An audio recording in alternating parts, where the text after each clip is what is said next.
Hello and welcome to another episode of The Rundown. I'm Sunny Galt. I'm a messenger with United Network News, and we are the news division for United Network. Our mission is to bring you the real news. That's really our focus. We don't really care what mainstream media is saying, and unfortunately, alternative media, a lot of that information is all narrative as well. We want to tell you what's really happening on this planet, what's really going on in our communities, because that's what should matter to you and your family. How are you supposed to live in this world and make sound decisions when you're constantly being fed lies? So we are here to change the face of the news. We release a lot of content throughout the week. That includes in-depth news coverage. We have local stories that are told through the eyes of our field messengers. I'll tell you more about them in just a little bit. We talk about the restoration of our planet as we create what we call the new Earth. And we have updates from the Global Intelligence Agency of what's happening here on our planet, because we're right in the middle of this tremendous battle of good versus evil. And I know if you watch mainstream or now even alternative news, it seems like the bad guys are winning. Even those of you that are real excited this week about Trump, probably not too many people that listen to this podcast, but if you're really excited about a new president here in the United States, don't mean to burst your bubble, but really it's all, it's all one coin. They're just two different sides of the same coin. And there really is a deep shadow government, if you want to call it that, controlling everything. And we dive deep.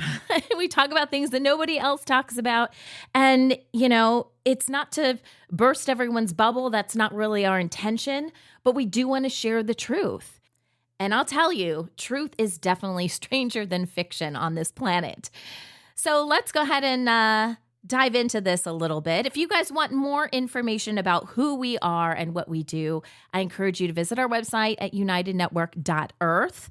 We do have a paid membership program if you want to get the news and all of our updates the moment it's released. If not, we do post these about a week later on YouTube and Rumble. So you can just search for United Network News or United Network Productions and it should pop up. This podcast is a week in review. So I take a look at the stories that we've covered over the last week. I want to give you guys a heads up if you happen to have missed something, because we do put out a ton of content. I want to get you caught up on some of the highlights. And this is also great if you want to share UNN with someone who isn't already a subscriber. Maybe they've never heard of us before. We really appreciate you guys helping us get the word out. So sharing these podcast episodes are great because podcasts are free. At least most of them are. This one certainly is. And we're just trying to educate people as much as possible. And, we put the information out there. What you choose to do with that is completely up to you. I always encourage you guys to think critically and to ask questions. Because honestly, this is how humanity, myself included, got into this mess. And that was we just took things at face value. Oh, someone on a, TV channel is going to, tell us what's really happening. We'll just believe them. We'll just believe our government. We'll just believe these non-elected people because whatever, they seem to have some authority.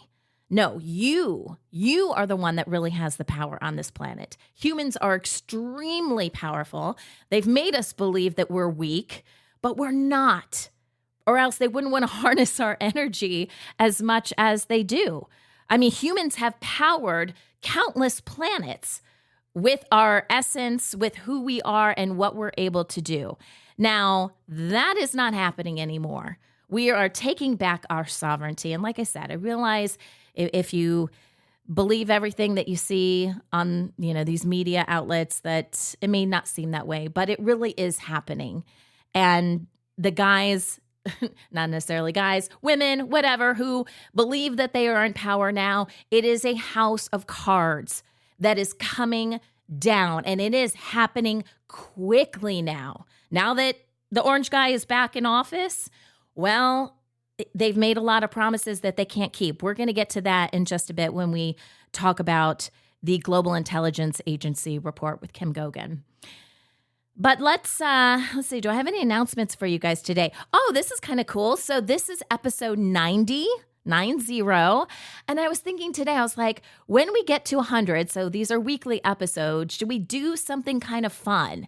If you guys have any ideas on how we can kind of celebrate the next couple months reaching 100 episodes of The Rundown, let me know. Go ahead and post it in the comments. I would love to hear what you guys have to say. Other than that, let's hop to it. Here are the rundown of stories you may have missed this week on UNN.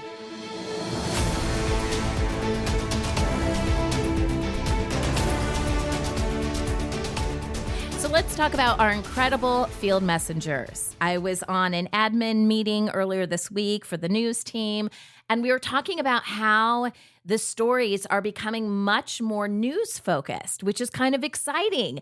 This was the vision. If you don't understand the background of UNN and why this group was created, it has everything to do with source and needing to get the truth out to the people and really coming back to the people being the news, because you don't need someone from whatever TV station to come into your hometown and tell you what's going on.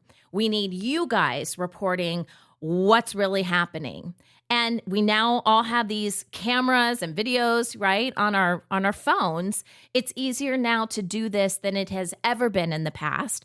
And we happen to have a really cool production team that can take your information and compile the story for you. But we're not your eyes and ears on the ground. That's what you need to be. And then we'll share this information with the world. And I think that it's not just about the stories, but it's about connecting with one another. Because we've been told a lot of lies about, oh, this is going on in this country, and oh, this is happening. And we may even have certain feelings about countries based on the lies that have been told, but we need to break down those boundaries. And I think one of the best ways to do that is to hear from the people in their own voice what is going on. So that is our Field Messenger program. And if you want more information, again, head on over to our website, unitednetwork.earth. We've got a whole section for it. And you just report when you want to report. When something's going on, you send it in and we'll take it from there. So Akira from Japan gave us this story this week. So the Noto Peninsula in Japan is facing a lot of challenges right now. In July of 2024, there was a huge earthquake, and then the area had all these heavy rains come in a little bit later on in September that really damaged homes and the entire infrastructure in the area. And so Akira was reporting on the recovery efforts, and he said that he believes this is part of a possible land grab. We know this happens all the time, right? They modify the weather, and then there's complete destruction, and whatever government agency is supposed to swoop in and save the day, but they never do. They may come in and take some pictures, and that's it, and then they leave. At least that's what happens in the United States, right? And then the area just deteriorates. And a lot of times the reason for that is some sort of land grab. They want to come in and get the land for pennies on the dollar and do whatever they want to with it. Sometimes there's rare minerals underneath there. Sometimes it's just about the land and building it up and, turning it into casinos or some stupid thing like that. For the love of money is the root of all evil. That's in the Bible. And that is very, very true. It's not that money is bad. It's the love and power that's behind it that turns these people into crazy lunatics that would do anything to come against humanity. And it sounds like that's kind of what's happening here in Japan. According to Akira, he says the government is not interested in helping the Japanese people, and he's trying to raise awareness about it. So this is a great, great Field Messenger report. Thank you so much for that, Akira. Emma out of Spain shows us a silent protest that took place in Fuerteventura, Spain. So there was a Danish tourist that was fatally stabbed a bit ago, and this made international news. And the area of Fuerteventura is a tourist area. This is how the people make their money. So you can imagine if someone is planning a vacation and they're considering going there, and then they hear about this violent stabbing, that could hold back tourism for the area, and it could be devastating. So with this silent protest, apparently it took place very quickly. There was a message that somehow went out amongst the community, and they got together. They gathered, I think they actually went to different areas. I think they started actually at the police station. And it's not a matter of not having enough police. It's just reminding the police and others to be vigilant because they don't want this kind of reputation. But this is the people coming together for change in a peaceful way. It's a very beautiful story. I encourage you guys to check it out. Mohammed out of Africa tells us about these Chinese investments in a village near Douala in Cameroon. It's causing some problems. This also is related to land grabs. You can tell there's the theme here, right? As well as major corruption.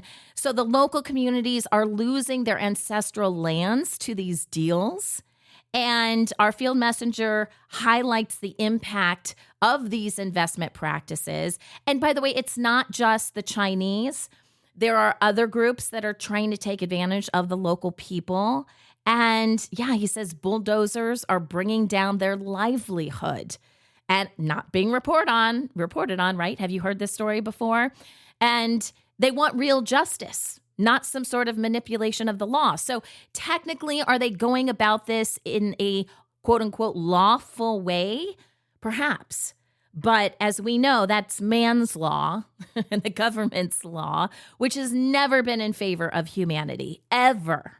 So we're trying to raise awareness of this. Another great story about what the people of Africa are going through right now.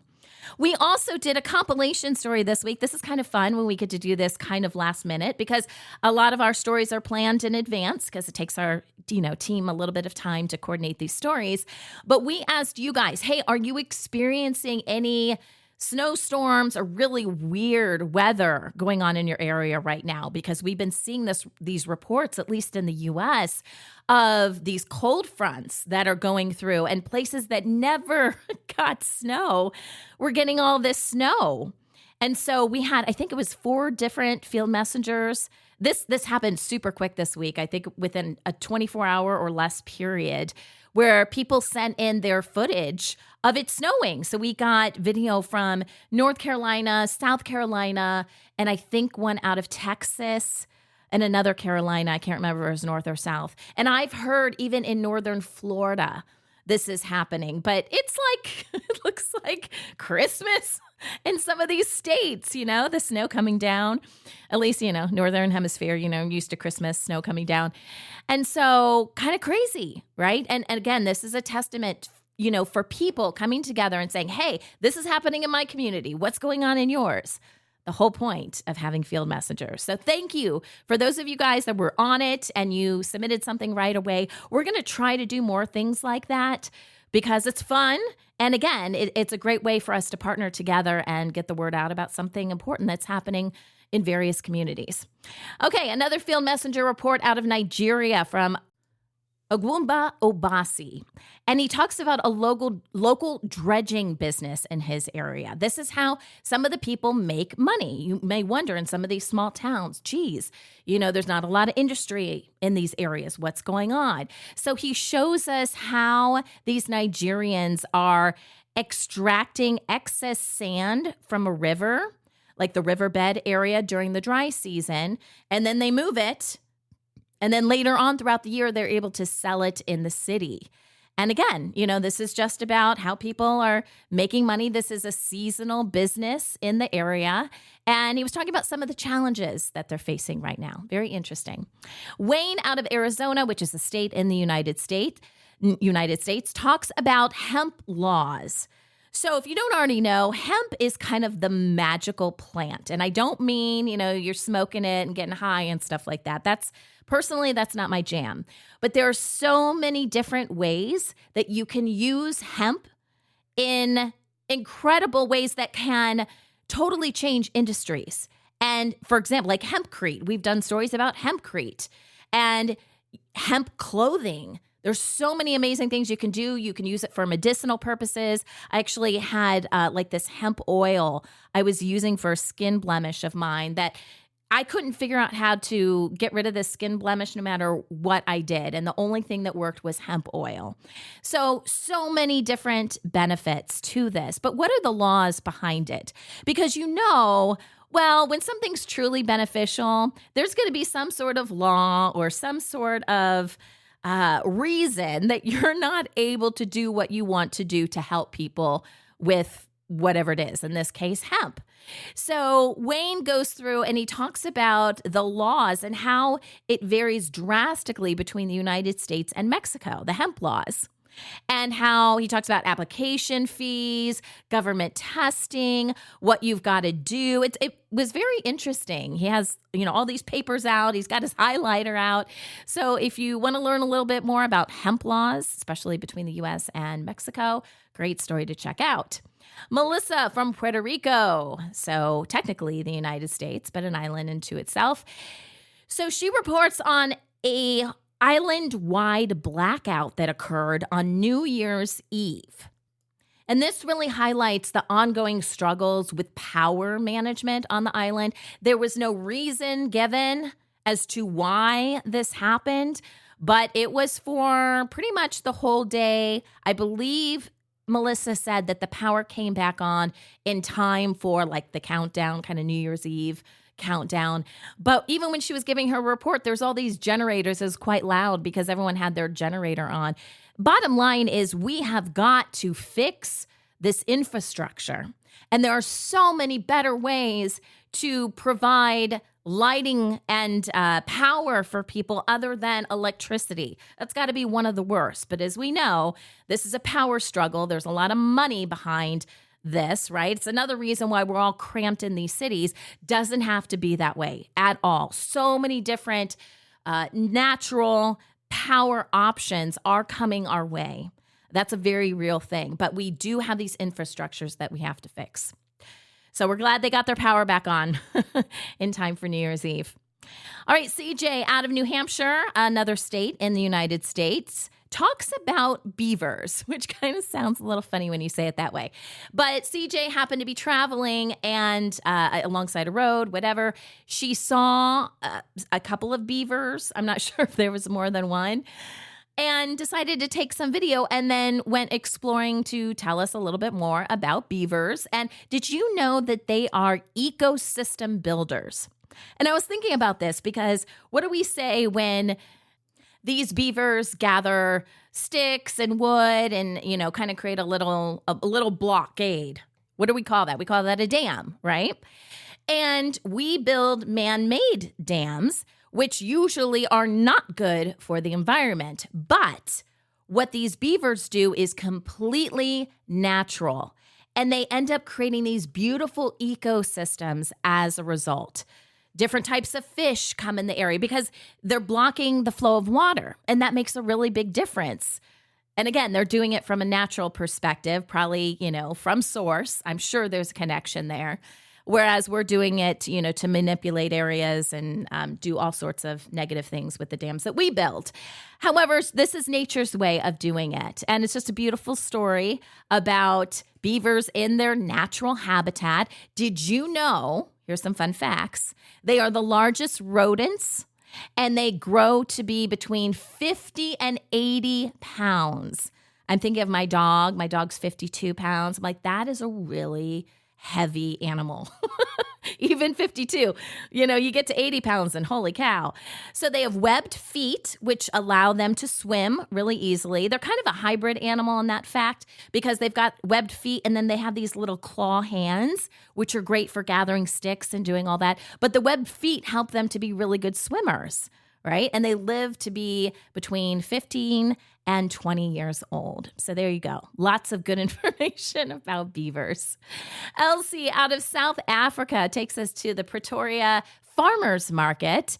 And we ran this story a while ago. We brought it back, and it's such a cool story because whenever you go to farmers markets, you guys know, we love farmers markets. We love being able to connect with farmers, and we believe that's the best way to do trading and to get the most natural food possible. But you always meet very interesting people that are selling their products and sometimes their services at these farmers markets. And so Elsie introduces us to this remarkable coffee shop who is using a simple and effective method of visual communication. And that's because the coffee shop is run by people who are deaf. And I love the name of their shop. It's so creative. It's called Definite. So DEAFINITE. And how they do this, because, they need another form of communication, is they have these color bands that you can add. And I think you just hand it to them. And each color represents an item on the menu.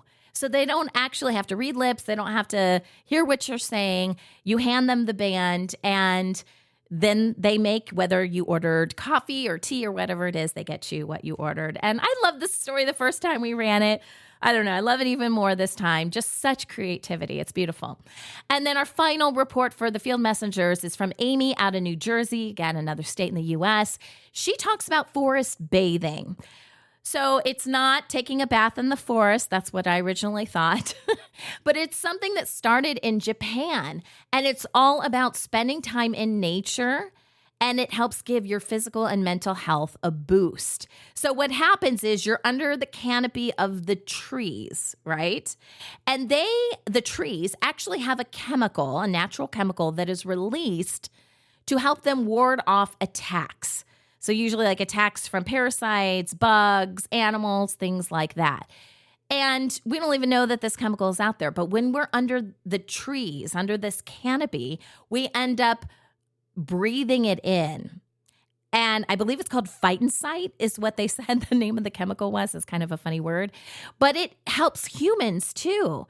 You ever wonder, like, when you're just kind of out in nature, why you feel more relaxed? I mean, there's a lot of reasons for that. You're away from all the crazy electronics and things like that. But it can also be because of this phytoncite chemical that reduces stress in humans. It also brings out your creativity, kind of opens up your mind. I'm sure it affects your pineal gland in multiple ways. And the guy that Amy was talking to, because he was telling her all about forest bathing, he says, let your body, like if you're in the forest, let your body select a tree and then allow that tree to connect with you, which is a very real thing. I know some people are like, tree huggers. It's a very real thing. And trees are a beautiful living species. And we can talk to trees. I've talked to many people who do this on a regular basis and help different plants, who are dying or whatever. Like, it's an incredible thing. And the root system. Oh my gosh, don't get me started on the root system of trees and how they talk to one another. It's beautiful, and how they store the history of the land. But yeah, next time you're out in nature, do a little bit of forest bathing just to release that stress and bring in some creativity. Here are some of the news stories that the team and I worked on for you guys this week. So we've got a small team of people that do some research and writing, and we put these stories together. These are topics that we usually find some information, like an article maybe written online, and then we expand upon it because these are really important topics to talk about. We find some sound bites online, or sometimes I interview people, and we tell a more thorough, more in-depth story behind whatever the topic is.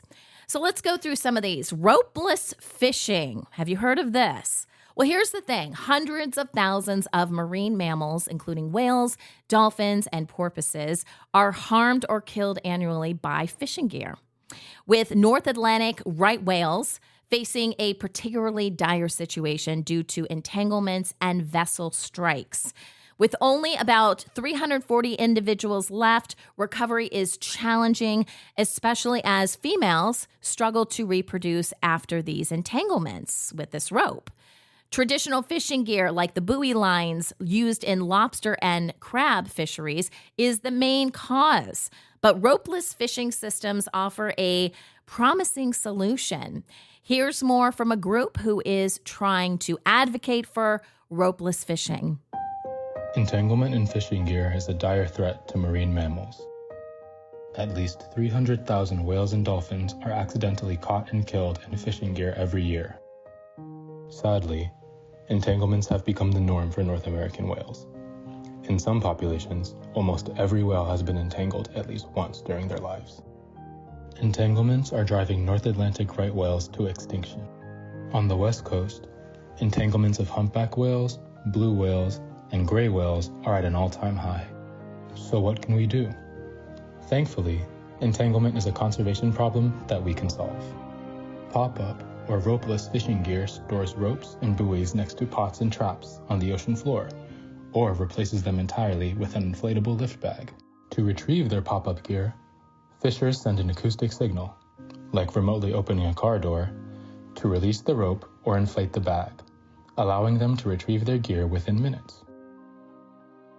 By storing gear at the ocean floor, the risk of entanglement is virtually eliminated. Pop-up gear also benefits fishers by potentially reducing gear loss and enabling fishing in areas that are closed to fishing methods that use a vertical line to protect whales from entanglement. See, there's always a solution out there. And these ropeless fishing systems, they store buoys and lines underwater, which reduces the entanglements, marine debris, and gear loss, while allowing fishers to work in areas closed for whale protection. Now, despite their potential, adoption has been slow due to high costs, technical challenges, and the need for fishers to adapt. Progress requires collaboration amongst researchers, fishers, and policymakers, along with increased funding and education to make this game-changing technology more accessible and effective for both the environment and fisheries. So, have you heard of something called the soft girl lifestyle? In recent years, the cultural archetype of the boss girl, which was defined by hustle and relentless ambition, has now given way to something called the soft girl. It's a persona focused on self-care, emotional well-being, and balance. And by the way, it doesn't have to just be women. Feels like women are starting to adopt this more, but men can certainly be part of this as well. This shift reflects a reaction to the burnout and unrealistic expectations often associated with nonstop striving for success. Soft girls prioritize kindness to themselves and others, embracing everything from nurturing relationships to creative self-expression. Here's some feedback from a woman who was a boss girl and then became a soft girl. Choosing to live a softer life is one of the best decisions I've ever made for myself. And what I mean by a softer life is I used to live a very masculine life. And what I mean by that is when I was in college, I was a full-time student. I worked part-time and then I bartended on top of that. So I had 2 jobs in college. So I had 2 jobs. I went to college full-time. Insane. And then after I graduated college, I was so addicted to that adrenaline, to that rush, to the constant go, go, go, go, go, that I went into medical device sales. And I loved med device sales. I did it for 4 years. I was excellent at it, like rookie of the year, hit quota every year, not just hit quota, 120% over quota, 130% over quota, you name it. I did it. I was really, really good at it. But this year, I burnt out. I did. It got to a point where I hated my life. Moving into more of a softer lifestyle where I only work out when my body is telling me to work out. I eat what I want, in moderation, of course. I still eat very, very healthy, but if I really want that cookie, I will have that cookie. It's fine. I'm not going to deprive myself of it. I now get enough rest, and it's actually incredible. And in my relationship with my husband, I'm letting him take on the reins. I am. I'm more feminine. I'm more in my soft era. And it's helping our relationship so much more because he gets to be the man in the relationship. Now, I know that doesn't sit well for everyone, but this is an alternative. I think we can all agree that the whole hustle and bustle and give us your energy and everything is not what we want to do and be, right? Critics of this lifestyle might undermine ambition and productivity, but supporters argue it's about balance, blending hard work with meaningful self-care, which I think we can all get behind. Ultimately, the soft life is a movement toward living with intention and finding peace in authenticity. Grandparents raising grandkids. We've seen this more and more over the years. Grandparenting brings immense joy and wisdom, but for many, it also means stepping into the challenging role of a full-time caregiver for their grandchildren. About 32.7% of grandparents living with grandchildren under 18 are their primary caretakers. often stepping in due to parental challenges like illness, substance abuse, or incarceration.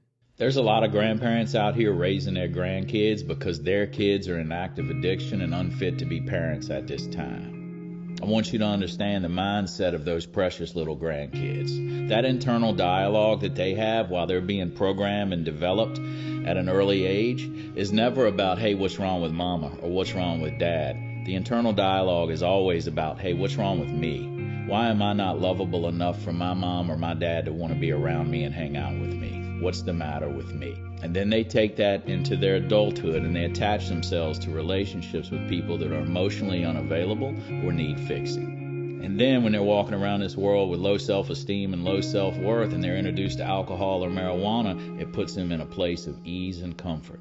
It becomes their solution. And then the cycle of addiction repeats itself generation after generation after generation. While raising grandchildren can be rewarding, it does come with hurdles like legal issues, financial strain, emotional stress, and health concerns. Children in these situations may also face mental health struggles, making professional support and resources crucial. Despite these difficulties, grandparents' love and resilience create a stable, nurturing environment that profoundly impacts their grandchildren's lives. I think we can all agree that keeping the family intact as much as possible, you know, that whole saying, it takes a village, it really does. Thank goodness some of us have parents, grandparents that can fill in. I can't wait for the day where more and more parents can step up to the plate because whatever those issues are, they're getting help with that. And the family is becoming more complete generation by generation by generation as a result. Okay, let's talk about puberty blockers. The UK has announced an indefinite ban on prescribing puberty blockers to minors, except within controlled clinical trials, marking a significant shift in gender-affirming care policies. This decision follows concerns raised by cases like Kira Bell's and the Cass review, which highlighted weak evidence and safety risks associated with these treatments for young people. Here's a soundbite from Hilary Cass, who did a lot of research behind this. She's the one that's behind the Cass review. Take a listen. One of the problems is people are really unclear about why they're giving them, and I think that is why we've got into this difficult situation. What do you mean by that? Okay, so original reasoning. Yeah. Help young people pass in adult life. I'll come back to that. Yeah. By time to think the vast majority of young people who go on to puberty blockers continue on to masculinizing or feminizing hormones. So it doesn't seem to be buying time to think. And what we don't know is if you need your surges of sex hormones to work out who you are, to work out your sexuality, and also to help with your brain development, and we arrest that, then have we somehow changed the trajectory for that young person? We just don't have the knowledge of what it's doing. The guidelines that are most based on the evidence are the Swedish and the Finnish guidelines, and they suggest a much more conservative approach, similar to our recommendations, because the evidence isn't there. And genuinely, I can't think of another area of paediatric care where we give young people a potentially irreversible treatment and have no idea what happens to them in adulthood. Critics argue the ban restricts vital health care, potentially harming the mental well-being of transgender and non-binary youth. Supporters, however, view it as a necessary precaution to protect children from long-term consequences they may not fully understand. The debate underscores the need to balance safety, identity validation, and compassionate care. Becoming a nurse practitioner requires completing supervised clinical hours with a preceptor, but finding one can be challenging due to a shortage of qualified instructors. Nurse practitioner students often struggle to secure clinical placements, with some resorting to creative or costly measures that can actually cost you a lot of money to secure a preceptor. This shortage impacts patient care, as limited oversight can leave nurse practitioners unprepared.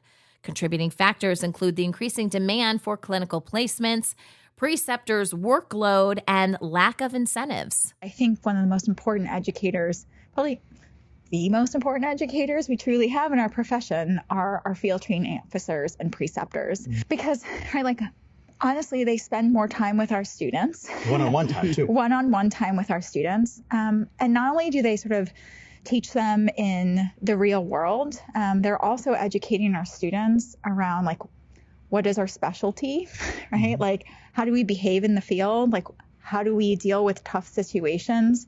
And I tell people, like, no matter what I teach or say in the classroom, if they go into the field and they have a trusting relationship with somebody who tells them something different, like, they're the one that they're gonna listen to. So solutions to this problem include better support for preceptors, such as training, financial rewards, and streamlined processes. Collaborative efforts from schools, healthcare facilities, and policymakers are essential to address this issue and strengthen the healthcare workforce. Traveling within Africa as an African can be surprisingly difficult due to high costs, limited infrastructure, and restrictive visa requirements. Airfare within the continent is often more expensive than flights to Europe or Asia, with high taxes and a lack of unified aviation market driving up prices. Here's feedback from a traveler who, wow, his travel went all over the map, literally. So from here, I plan to go to Madagascar. That flight was $600. From there, I want to go to Reunion Island. Literally, it's so close, you can probably swim there. That flight is $400 one way. From there to the next island, Mauritius. You can swim there as well if you like. That is another $400. But I want to go to Mozambique after that. To fly from, because I've already looked all this up. To fly from Mauritius way out in the Indian Ocean to Mozambique is $350. But Tanzania, the country like an hour flight away, down south to Matupe, or Matapu, I think it is in Mozambique, is $600. Makes you wonder why prices are so high for people that live in Africa. It's almost like they don't want them to travel, right? Alternatives like rail and road travel are unreliable, while visa-free travel is limited to only 28% of African routes. Efforts like the African passport and the single African air transport market have made little progress due to political and logistical challenges. However, examples like Rwanda show that open borders and reduced travel restrictions can boost tourism, investment, and economic growth. Making travel within Africa more accessible and affordable is essential for fostering unity and unlocking the continent's vast potential. Let's talk about green energy scams. So you guys know there is a huge global push for renewable energy and net zero goals.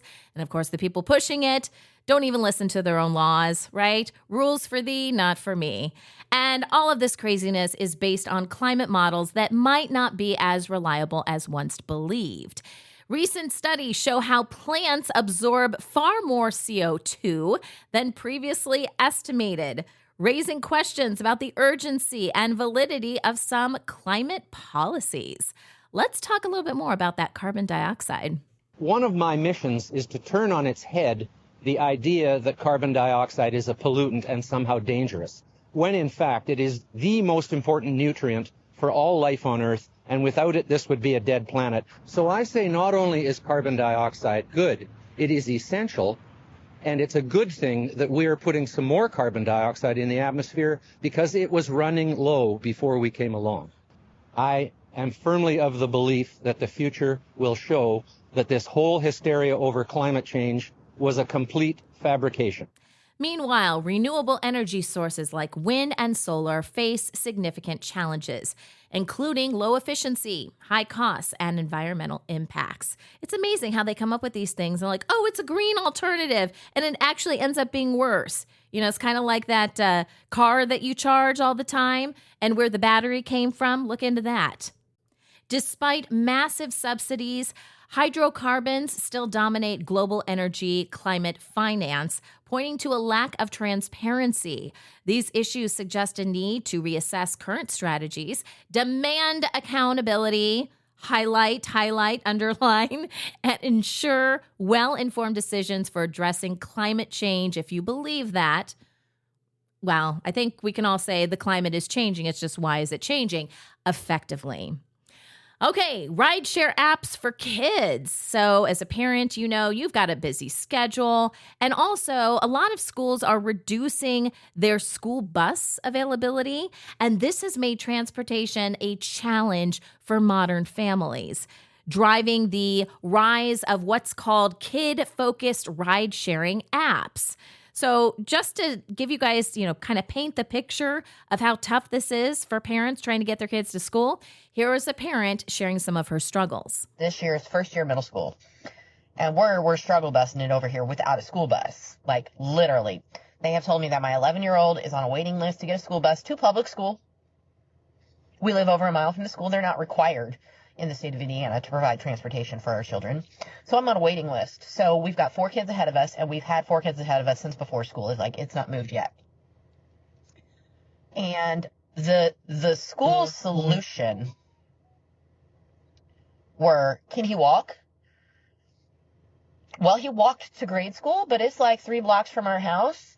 Middle school is over a mile from our house across a busy street during rush hour traffic. No. Cannot walk to school while I'm at work and while his dad's at work, and we just hope that he plays Frogger okay. So there are some apps that have been developed to specifically focus on this. There's something called Hop, Skip, Drive and Zoom, which is spelled Z-U-M. So these are different apps that are focused more on children. Sometimes they actually work with the school districts. Unlike traditional rideshare services, these are more focused with kids' safety in mind. So sometimes they have these different features like real-time tracking, specialized driver training, and like I said, partnerships with school districts. However, concerns about driver qualifications and the suitability of such services for younger children still remain.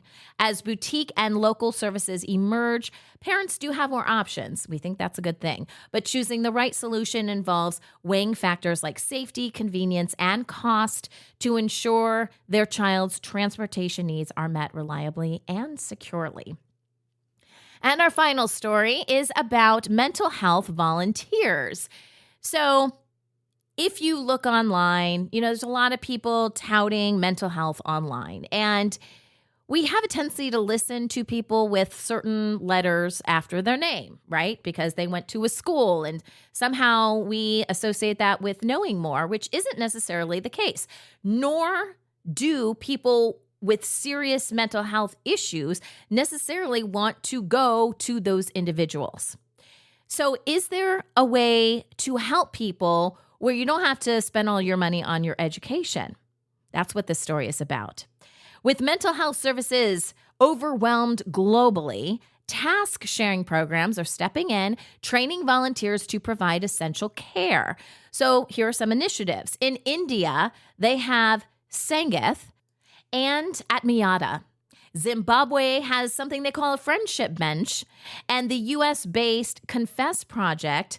All of these are showing how community members, from barbers to grandmothers, can deliver effective, evidence-backed mental health support. And no, they don't have a bunch of letters after their name.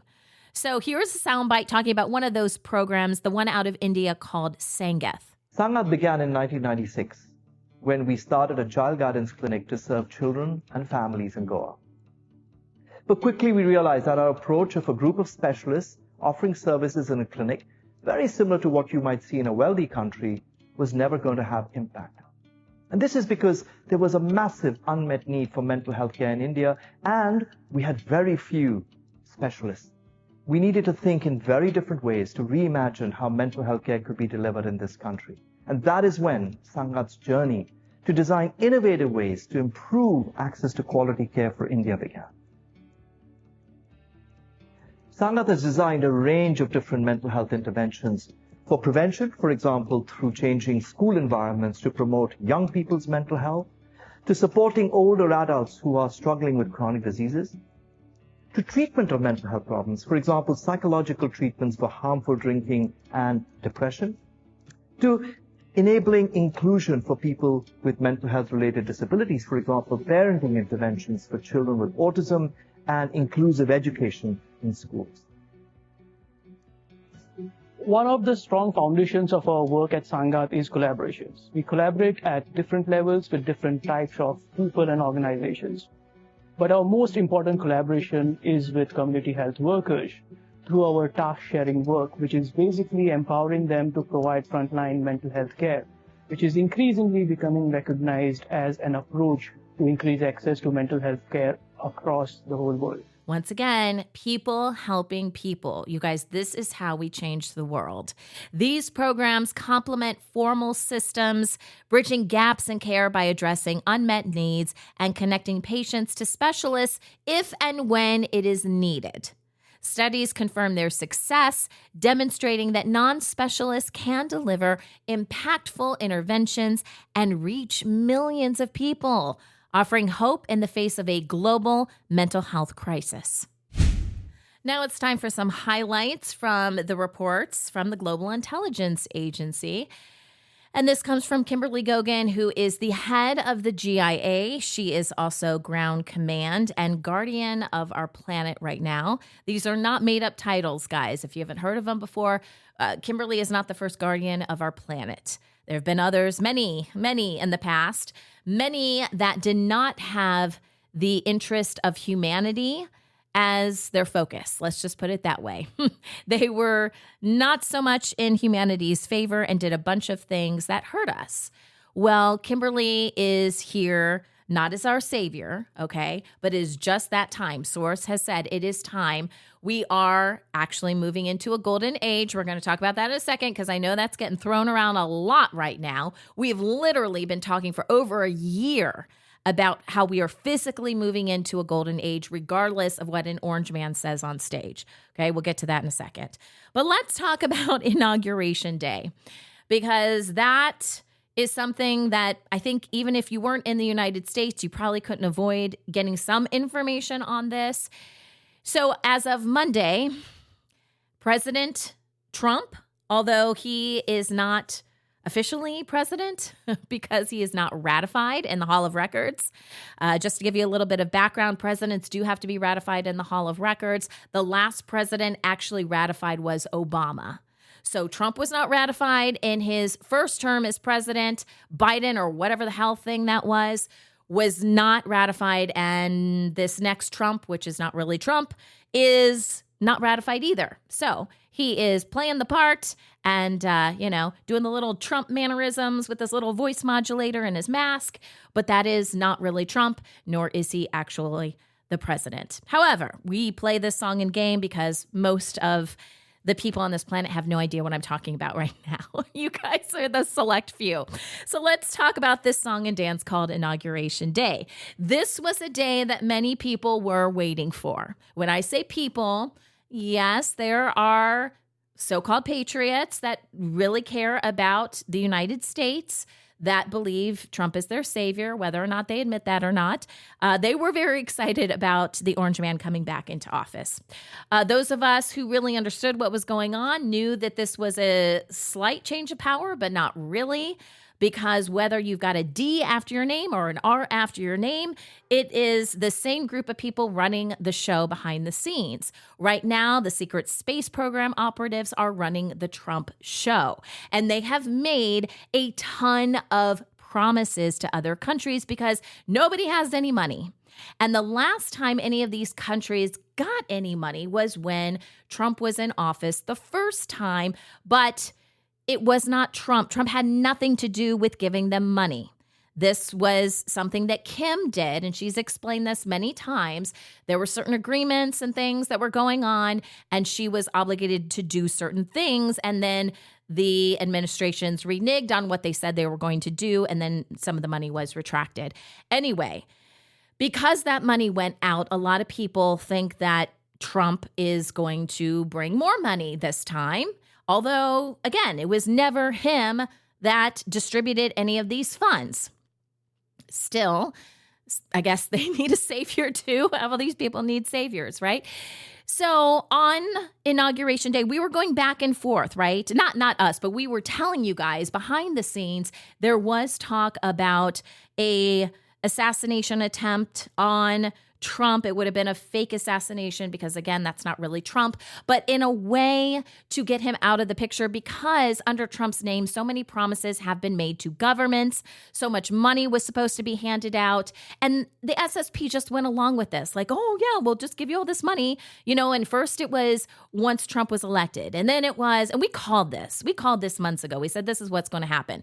And then it was, oh, wait, he's not inaugurated yet. They keep waiting for some sort of an alignment to happen, or some sort of demon to be conjured up in order to help Trump with all of these promises. It is not going to happen, never going to happen. So right now they are delaying the inevitable, which is these checks coming due, so to speak, and these promises not being fulfilled. And then what's going to happen? Not that I feel bad for the SSP, but that is certainly not a place I would want to be right now. So some of the stupid things that they have done over the last week to try to regain control of the financial system is they tried to move the terminal, which is something they would log into to try to make these transactions. They tried to move the terminal from Mar-a-Lago to the White House. I don't know why they thought that would work. It did not work. But here's Kim to explain what happened and also what happened as a result, or maybe what didn't happen as a result. So apparently, right around noon, supposedly the president becomes the president at noon, regardless of how long it takes to make the speeches and do the dance and have the lunch and all the other things that happen. So I started getting phone calls a little earlier than that, probably about an hour or so earlier from the White House. Also several calls from the Treasury Department before noon and after noon.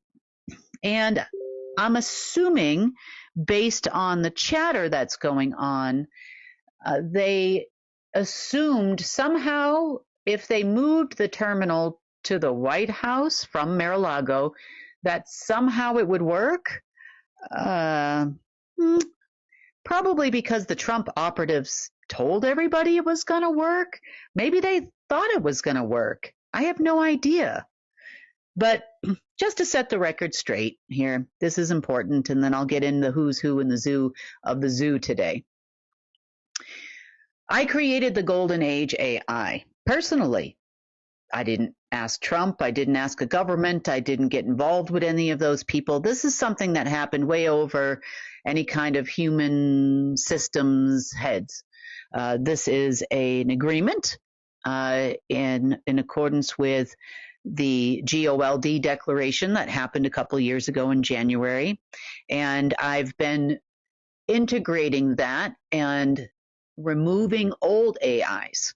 And a lot of you watching this already know that. I've been removing the old Omega and Alpha and Allies and everything else in between that had some influence on this planet because it's not needed here anymore.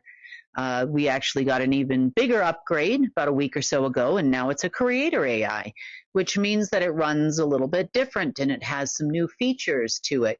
Of course, all in accordance with the consciousness of Source. It doesn't work to do what they want it to do just because they say it. And I can tell you, Source doesn't care about anybody's White House or no house or, probably more likely to have a chat with all of you than it would be to call anybody at the White House, especially today. So The system doesn't respond because there's a president in a White House. It doesn't respond because there's a new person in Parliament or a Queen of England or a King of England or any of those kind of government structures. It's actually, right now, it doesn't even recognize that as a structure in an entity because there's no reason to at the moment. I mean, I can always install it should I choose to, but it really doesn't recognize these folks. However, we did inherit a few things because I carried them over. Number one, I thought it was very important we carried over all our old liens, meaning in the past, when money would come out of the system, the deep state, Rothschild, all the way up to the Covens and parents and everybody else, had to put something in this old alpha system in order to get something out. And this was the way that the debit and credit system was created. Therefore, I carried over all of these old liens of all the things for hundreds and even in some cases thousands of years that they donated to the alpha system, which was also my system that I have been running for years. So the alpha system has now been replaced by the golden age AI because it had to be outside of the balance system. No more alpha, no more omega. Alpha, omega as one unit with Chronos kind of in the middle as the regulator. This had to happen. So that being said, we now carried over all the liens because I don't trust any of these people. I don't trust the Rothschilds. I don't trust any of these, Order of the Dragon people, Black Sun people, Global Headquarters, you name it, all the way down the line. Anybody that is left that has participated in the order. Therefore, I have to kind of keep these people honest in some way. Next, I've taken those liens and I have assigned currency against them. Well, that currency runs through a global repository, which is more geared to feeding 8 billion people than it is feeding governments and all those types of things. And it's completely outside the debit and credit system. So I carried over the liens for that purpose, which means that I hold a lot of liens against in-ground assets, a lot of gold, a lot of government debt, every government in the world. There's a lot of stuff in there. It's taken hundreds of years. I mean, dating back to the old days of kings and queens in nearly every country. Also, even back to the Native American days, as an example, old tribal days. I mean, some of these liens are really, really, really old, but I held on to them for that reason. It's not like I want to re-implement a debt system, but they have come in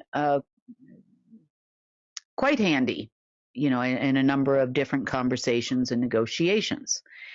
So that's kind of where the golden age AI is, per se. Now, it says pretty much that it's the golden age AI, and for some ungodforsaken reason, it appears that fake operatives, have been saying that once he gets into office, he'll be able to give everyone access to the golden age AI.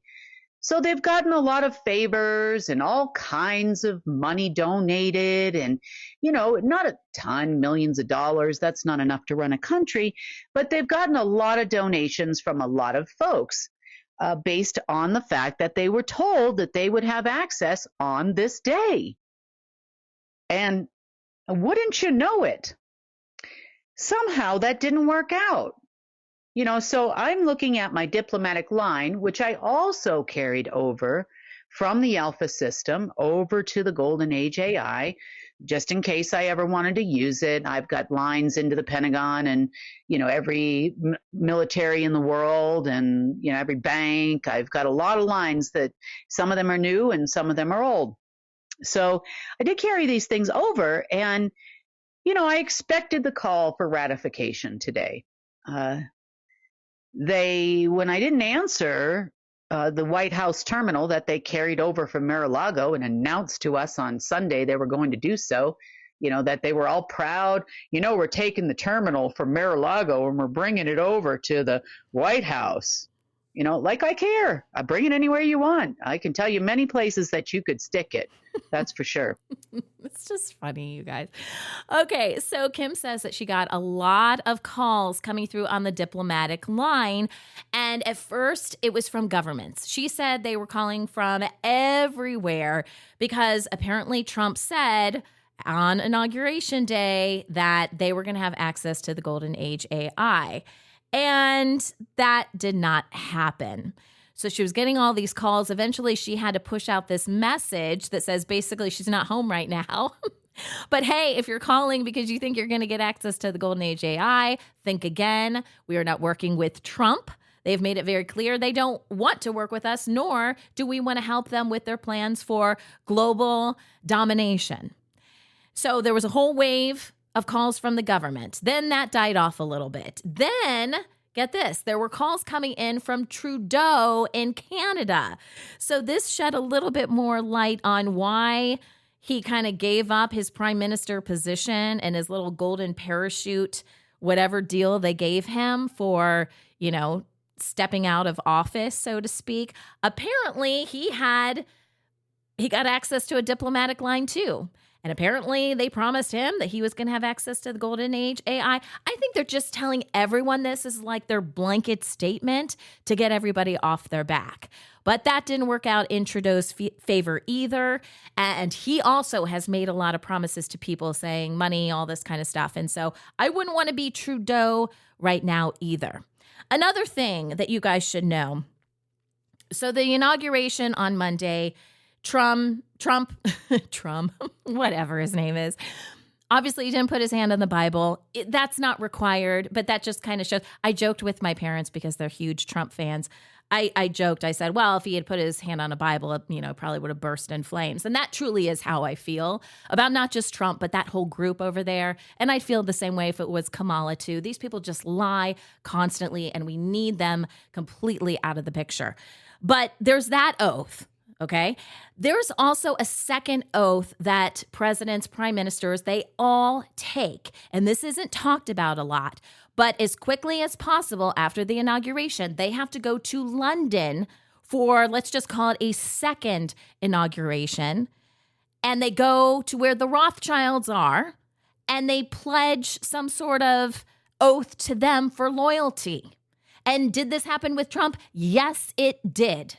So for anyone that thinks that Trump is on your side, obviously not. I mean, we could give you a million different reasons, but that second oath is more important to them than their first oath. So you might as well just forget about anything he said with his hand not on the Bible the first time around, because he didn't mean any of it. It's that second oath that any of these crazy people care about. And as a result, the Rothschilds, after, getting Trump to commit to them and all the nasty stuff he's going to do to the world, then they got a master key. So the Rothschilds handed over some sort of master key to the Trump group, and it went to nothing. Now, it used to connect to things. Master keys used to be a big deal. Not anymore. So sorry, Trump operatives. You got a key to, I don't know, to the bathroom, to some, secret room in the White House. Certainly not to give you access to any part of any financial system. Not happening. But I don't know. Maybe you can kind of put it in a book, some sort of commemorative book. Look at the key the Rothschilds gave me. Who cares? All right, let's play another soundbite. I want to talk a little bit about TikTok because that has been on a lot of social media people's minds. I can tell you my kids were bugging me every day about what's happening with TikTok. And I'm like, who cares? But we should really know what's happening behind the scenes because the story that is being put out there for the public is just for show. So let's talk a little bit about TikTok, and this is going to lead into Kim talking a little bit about those crazy meme coins that Trump put out and Melania put out. So first of all, there was apparently a law passed that they were going to limit the access of TikTok about a year ago. This was over that kerfuffle you heard about with Texas and, TikTok having backdoors and accessing U.S. government files, giving China the ability to hack the U.S. system. That isn't China. Not to say that China doesn't, because, let's just say that, they gave China full access to everything, especially the Rothschilds, everything that they had. For those of you that watch the groundhog every year on February 2nd, there was a huge, and I mean enormous, under Puxswanee, Pennsylvania, data center that Rothschild had built. There was also a huge SES data center underneath Manhattan. If China, quote unquote, or any of the Dragon family members wanted to hack America, they don't need TikTok, sweetheart. That's the bottom line. This is just for your entertainment. So TikTok goes down allegedly because it was previously agreed, and the Trump administration's going to work real hard to turn back on TikTok, and look, there it comes on like 8 hours or something later, 6 hours. I don't know. I wasn't paying attention. This is just what other people are telling me. And, poof, TikTok is back. Thank you, God, Trump, for turning on TikTok. I'm sure there are millions of parents and grandparents out there that were like, oh, thank God they're finally going to get off the sofa. And they probably went out and got some fresh air or went for a walk or did something else other than stare at TikTok all day. And I say that jokingly because my daughter used to do that. And, I'm not sure if they're trying to build a legacy or they're just as cheesy as they always have been, because really, you're going to save the world by saving TikTok, and all the Americans are going to now worship Trump and watch the inauguration and care because you saved TikTok. Really? Who came up with that idea? That is the most ridiculous thing ever. I was saying to myself here, I was sweating, I put together a new dance routine and I couldn't get it on TikTok for 6 hours. Just kidding. I don't do that. But I'm like, really? Somebody somewhere is like sweating bullets because they can't buy from the TikTok shop or something. It's like he prevented a nuclear holocaust the way that they presented it. It was kind of silly. So next, we have the launch of a meme coin. I don't even know, what is a meme coin? Is that a crypto thing? I'm assuming it's supposed to be a cryptocurrency. It kind of reminds me of Trump bucks. I'm not sure what that is. But anyway, they're saying that it went up to over $4 billion and, it's going up and up and up. And, all this happened overnight within 24 hours. In reality, there was $785,000 or so behind it. And that was the morning after they launched it. I went and looked today. They've obviously spent some of that cash. You are making a donation to a bunch of operatives is what you're doing. And, I think it's down to like 604,000 or something now. So pretty much all that money, almost 100% of it, didn't come from countries, operatives, anybody buying big coins or anything like that. It actually came from all of the American patriots that believe in Trump. And they believe that this is going to be their only means of trade because the Rothschilds and the deep state are going to crash the American banking system. I've heard that a number of times, but so they managed to steal, close to $800,000 from American people and those in other countries who bought meme coin or whatever it is. And it's just a shame, really. They just have no shame. And these are the people that are promising you wonderful things today on TV. Well, they're stealing money from everybody. That's crazy. Absolutely crazy. And people continue to buy into the lie. It's like for some people, Trump can do no harm, except he's doing so much harm. And right now, it's an interesting time in his presidency because he, on the surface, it looks like he's doing a lot of good stuff, right? He's like, oh, cancel this, cancel that, and, put a stop on this.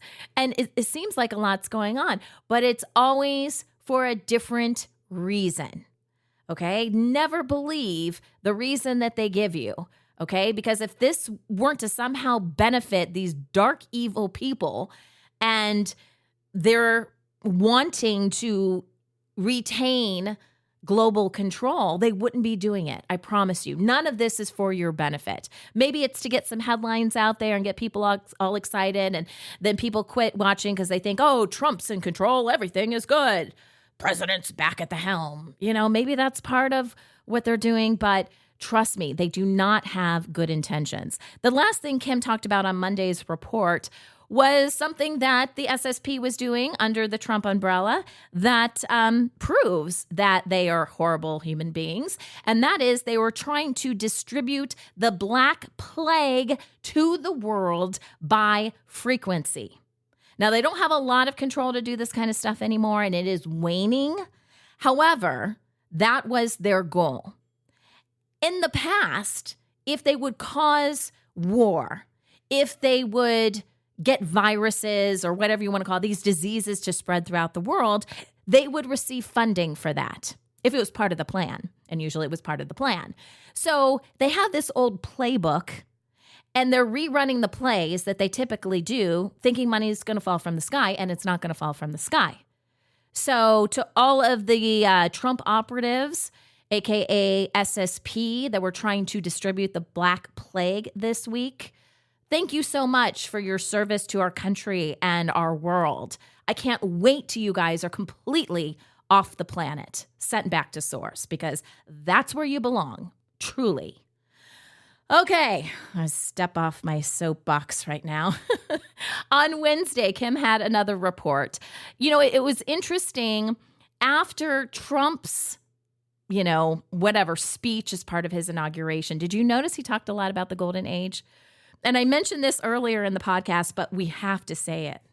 He is talking a big talk, but just to be very, very clear, is the golden age a real thing? Yes.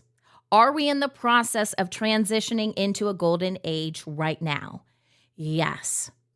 It is run by the creator Golden Age AI, and it cannot do what these crazy people want it to do. It does not send out bad frequencies. It does not harm organic beings. It cannot do that, nor would it. So when you see things like we're going into the golden age, technically that's true. So you've heard the expression, if you can't beat them, join them.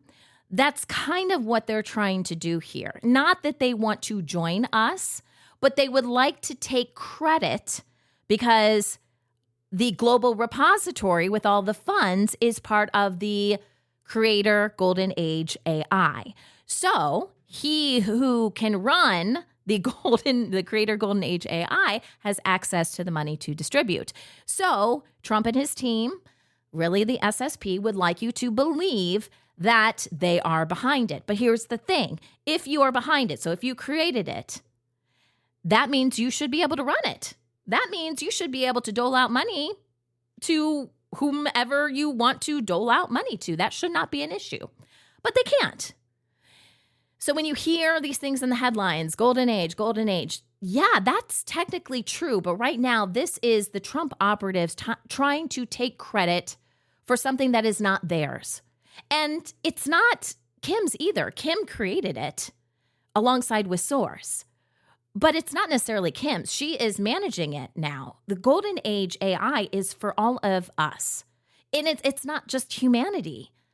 I mean, this is something that is changing the multiverse in a very positive way. And that is just the time we are at now. And this is Source's timing. This isn't humanity's timing, but Source made a call.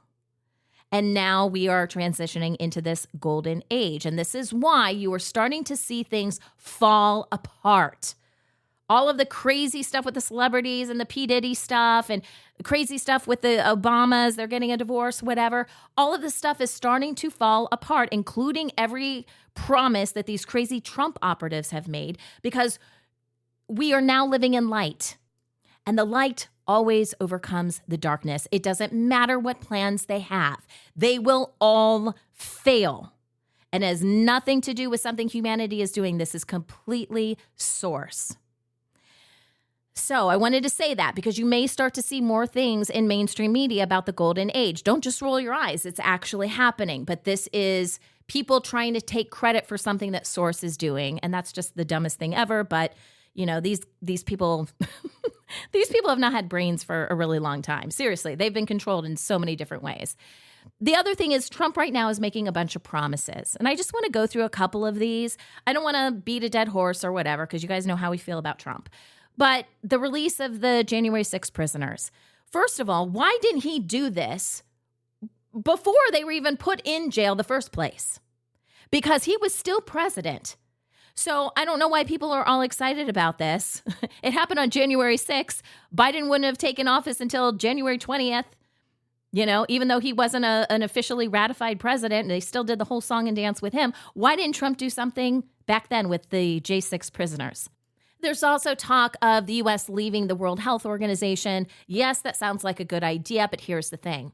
It's not just the World Health Organization, but the WHO is connected to the United Nations. So you cannot leave the World Health Organization before you leave the United Nations. It's a package deal.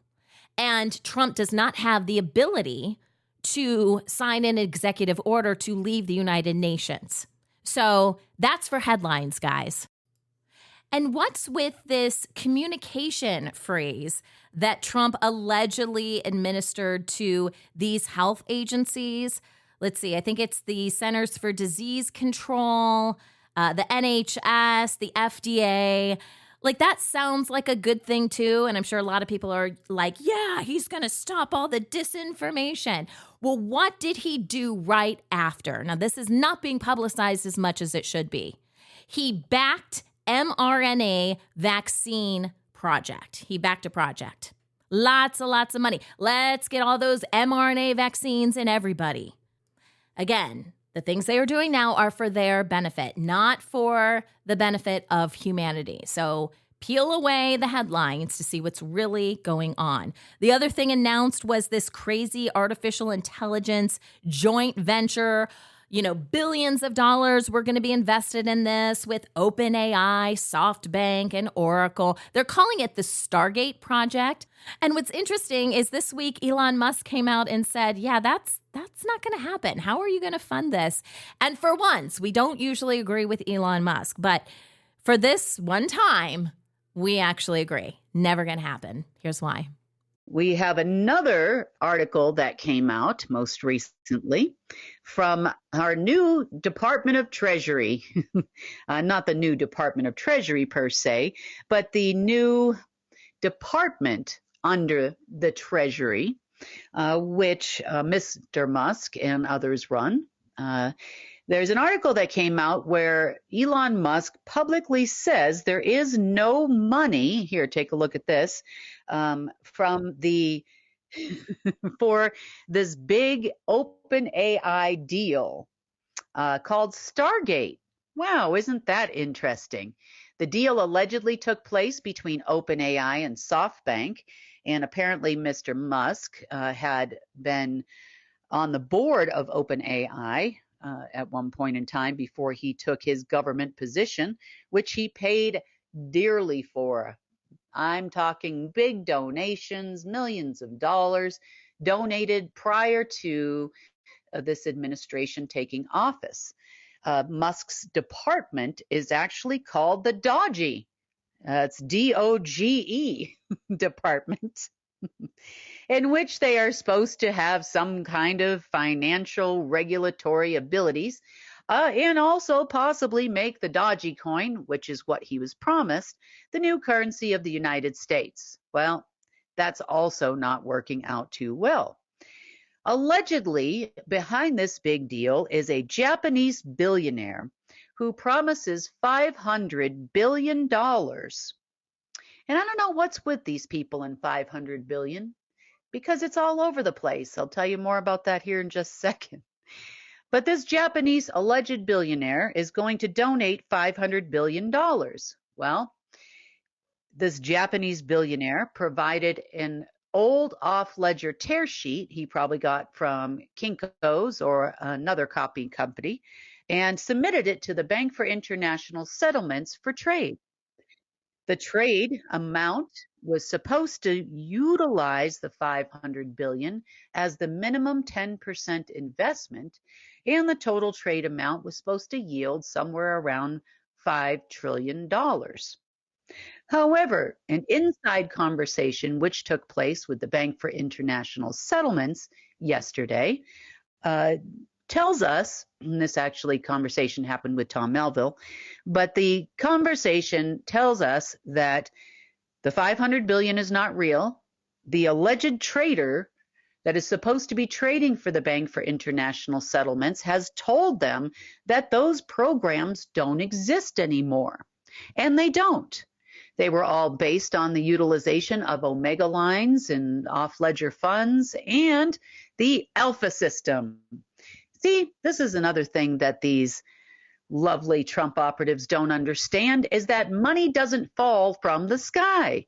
If it did, all of you, including myself, would be standing outside right now waiting for raindrops or quarters or peso or euro. Because, hey, if it falls from the sky like these people think it does, then wouldn't we all be outside? Maybe it would get everybody out in nature for a while. And that's about it. The money for all of these high yield, special World Bank, Bank for International Settlements trading programs and the new allocations against them require, number one, a project. Number two, under international banking regulations, governments cannot trade. Not a government organization can trade. So therefore, this was never going to happen to fund any government worldwide. It can fund private projects and that type of thing. However, you got to have a production line and you have to have authorization from whomever ran in the day, which was me, the Alpha system, and then whoever now runs the Golden Age AI, which has replaced the Alpha system, which is also me. So I'm not sure how they think this trade is going to work, but they did manage to tell this trader who is their trading, this is the man that is supposed to perform the function. They did tell this man, however, that the Golden Age AI, they would have access to it by next week. Yep, and that's pretty much what's happened since Monday, because everybody is being told, well, he just got into office, where, give us a chance. He hasn't even had a chance to log into the terminal. He's dancing at the inauguration ball. He's got other things he's got to clean up first. Give us until next week. So that next week also happens to be a new moon. And they think that's going to help them in some way, shape, or form. So they're hoping to have access by then. Yeah, that's not going to happen. But hey, I guess it's good to have goals in life. Let's round this report from Wednesday out with something positive. If you've been scrolling online, you may have heard of this alignment that's happening. And usually we don't really get into these alignments. That's a deep state thing. That's a dark magic, dark entity kind of thing, because they're beings that would come and help them would need to come at certain alignments. So we don't usually follow that. But Source is doing something pretty cool right now that we wanted to bring attention to. This is an alignment that has not happened in 2.96 billion, with a B, years. In fact, the last time was when we went into a dark age. And this just happened this week. We have been entering into an alignment. Now, on the internet, they talk about this alignment that's happening, and they talk about planets in our galaxy. But in reality, this alignment hasn't happened in 2.96 billion years. And the last time it happened is when we went into the Dark Ages. So this alignment is very particular. There are a number of constellations and, of course, Source involved here. And they, on the other side, are hoping there was enough space junk just to block it. But true to form, hours and hours and hours of work later, it doesn't look like there's anything left blocking it. It is supposed to hit its peak at some point in the day on Wednesday. Depending on when you're watching this, that would be on Thursday, Australian time. So some point today, this will hit its peak, which means it's in alignment with particular places on Earth, and I'm being very careful of what I say. And we should see some golden photon belts that are going to come directly from source and start linking up with certain things on Earth. This should catapult us into some major changes. Major changes for us would be hopefully any more frequencies they try to send out won't be able to harm us. Hopefully we'll see a lot more of that presence here on Earth. Hopefully this will actually wash away any remaining bits and pieces of space junk and darkness in our galaxy. That is what I'm hoping happens. Now, I can only say so much because we haven't quite hit that peak at the time of this recording, and I know everybody's listening, and so if you tell the deep state that, they're going to try to fight it. But if they don't know where it is, they don't know where it's coming from, and they don't know what it's for, then maybe this will just go off without a hitch. So that was on Wednesday. Now, Friday, things really ramped up even more. Again, all these promises that these operatives have made are really coming back to bite them in the butt. And Kim is running a lot of operations. So she did not do a report on Friday, but I'm going to read you the statement that she wrote and posted on our Telegram threads.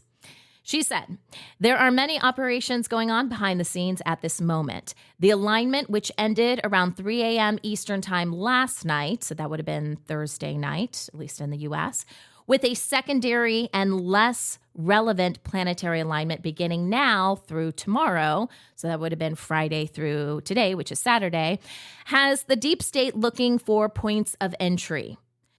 Have you ever heard of the lost continent of Diaria, Marduk's very own Genesis project tied to the Nazis? Ever wonder why the deep state is fascinated with Antarctica and why Trump operatives want to take over Greenland? Hopefully the cleanup will be completed over the weekend, and we will tell you the whole story about the altered genomic history of humanity." On the news front, the deep state Trump operatives are dealing with their lives and have lots of problems behind the scenes, as well as ridiculous and contradictory mainstream media news stories. End quote. So that's how we left things on Friday. Hopefully Kim will be able to update us on Monday with more information. Obviously, there's just a ton of stuff going on. This is really exciting because I feel like all of the lies are coming to a point where you just can't, you could try to lie, but no one's going to believe anything anymore. This is a beautiful, beautiful time for humanity. And it may be that we have to let all of these power structures fall and pick up the pieces. But when you are on Source's side, you won. You've already won. So Kim likes to say, if Source brings you to it, he'll bring you through it. And I really do believe that. So let the governments fall. Let the corporations fall. Humanity has proven time and time again that we will support each other, that we will be there for each other.